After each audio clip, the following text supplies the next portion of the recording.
الا مازال ما حضرتيش الشباكيه كنصحك تجربيها بهذه الطريقه سهله بدون دلك وبدون مجهود.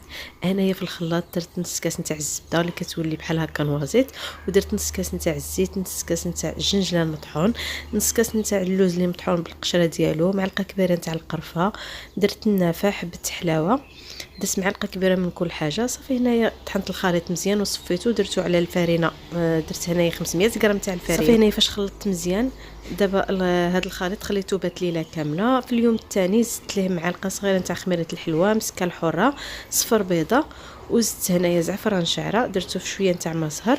من بعد عندي هنايا ما زهر اللي سخنته واحد شويه، زدت عليه 2 معالق كبار نتاع الخل، وكان نبقى نزيد بحال هكا ما زهر وانا كنجمع في العجينه ما خصهاش تكون جاريه، كتكون شويه قاصحه. من بعد قطعتها بحال هكا كويرات. المهم انا راه ما دلكتهاش، تقريبا 5 دقائق ما كاملاش. هنايا سرحتهم وكنطويهم. من بعد غطيتهم بلاستيك الغذائي، خليتهم يرتاحوا واحد 10 دقائق.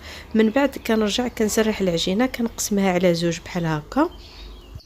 دوزتها في الوراقه، في الاول دوزتها في الرقم 4، من بعد دوزتها في الرقم 8. صافي هنايا كنقطعها.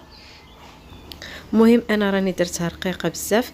هنايا كندير هاد التشبيكه، هذه هي التشبيكه المعروفه يعني تاع الشباكيه. غادي نعاود معاكم واحده اخرى. صافي من بعد ما ساليت الكميه اللي عندي كامله، دابا غادي نقليها. درت الزيت حتى سخنات، نقصت عليها البوطه، ضروري ما تنقصوا عليها. صافي خليتها حتى تحمر. من بعد درتها في العسل وزينتها بالجنجلان. كنقدموها بالصحه والراحه.